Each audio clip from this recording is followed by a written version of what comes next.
Welcome back. It's Mike on the mic, and we're here with Richard. Richard, just introduce yourself to the audience. Well, I'm Richard Young. I'm working with the pageant delegates from Miss World Trinidad and Tobago with the creative direction and staging and the choreography of the show. Looking forward to November 6th. What has been the major challenge today with the girls so far? Well, I like the challenge. Let's say I love the challenge because the challenge means I have to teach with each individual differently. But there is a procedure and there's a practice I've been holding for years to get them to find that center and to unleash it. And so that they can articulate it.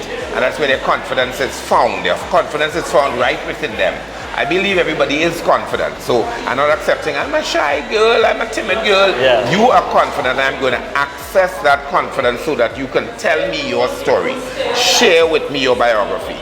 So yes, there have been challenges with that, and that is what I also use to develop their walking skill, their deportment, movement, and their technique for stagecraft. So it's finding the sense of center, which is the challenge, and as long as they start to find it, you see them moving with a confidence and a smoothness, and they start enjoying wanting to be seen.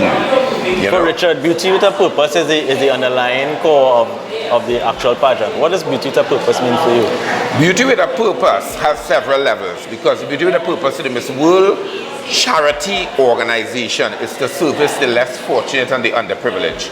My beauty with a purpose is them finding their beauty. Yeah. So my purpose is for you to realize that you are beautiful and that each one of us is beautiful and that your beauty can help others find theirs. And in the sharing of that is the love circle. You know, so when you feel good about yourself, you can empower people and impact people. So that's my purpose in this beauty with a purpose thing. And as a result of that, you can serve the less fortunate and the unfortunate in your purpose, in your passion, your passion projects with a little more purpose, you know? You've been in the pageant industry for a while. Yeah. What keeps you here? It makes me feel fulfilled because I see the transformations happening. And I haven't only worked in Trinidad and Tobago, I've worked in the region. Yeah. So I call myself a Caribbeanist. I've worked in the French Caribbean, the Dutch Caribbean, the Latin Caribbean, as well as the English-speaking Caribbean islands. And I all found for myself a way of accessing this confidence and this identity, and I worked out ways to do it. And I'm still grappling with it, you know? But because I've started a head start of it, I have found ways, and I try and chart those ways on a template so you can borrow from that to improve you. I don't want them to lose themselves at all. I want them to embolden themselves with these procedural, technical things that I offer. What has the pandemic taught you, and how are you implementing it? Well, the pandemic has taught me to blend both the online and the on-site experience. And for the last installation of the show, I worked with Janine Brandt, and we had to work a lot of times in the virtual space. In fact, that whole pageant, I did like 10 months of training, 2-3 times a week online, and still was able to reach them. So it has sharpened my skills to be able to impart across the screen. And therefore, I have to find new ways of accessing that and reaching them. And I think that is what has made me more confident now in this new mixed media space that we're in. Because I have found ways to use the virtual, and now I can accelerate it when I'm on site with them to make them reach it. So they have done remarkably well in the few weeks I'm working with them. They speak the way they walk, and that's what I want them, and it all comes from cultural confidence. Have you been seeing changes in the talent pool during the course of the years? Yes, over the years. Well, this year we got a lot of people who came to screen, which means that in the pandemic space, people needed to unleash. They wanted to come out, and so beauty with a purpose. Beauty with a purpose. Yeah, and they found a purpose to expose their beauty and to channel their beauty, and that beauty means when you're helping others and when you're serving others. Is a servant leadership quality that is to be built. And yes, the pool has shifted because we have, in the 55, we had engineers, STEM experts, trilingual speakers, people who work in law, people who are studying law, people who are already on the second stage of their law career coming to participate in a pageant. So it means that the pageant has really stripped those old ideas that it's just a parade of beautiful genetics. You know, it's about the beauty of the nation through our women, young women folk on a stage. And that's what I think has happened, and particularly this year, because it's such a plethora of types. Yeah. Not only ethnicities, but what they like, their personalities, and they get along so well together. So each one is going to end up representing a piece of the other.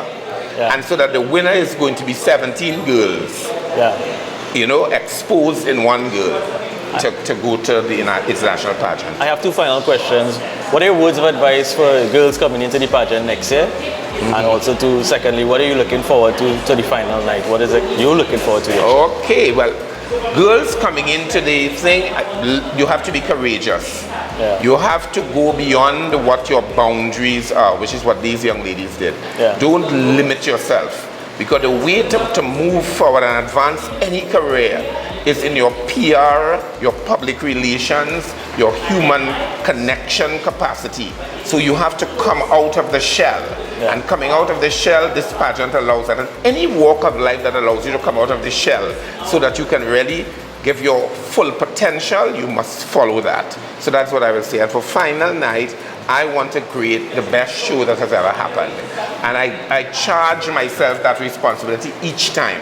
So I add little layers of things to it, you know, in the way they will look at the imaginary camera and the imaginary lens, how they look at their audience, how they interact with each other, how they enjoy the space.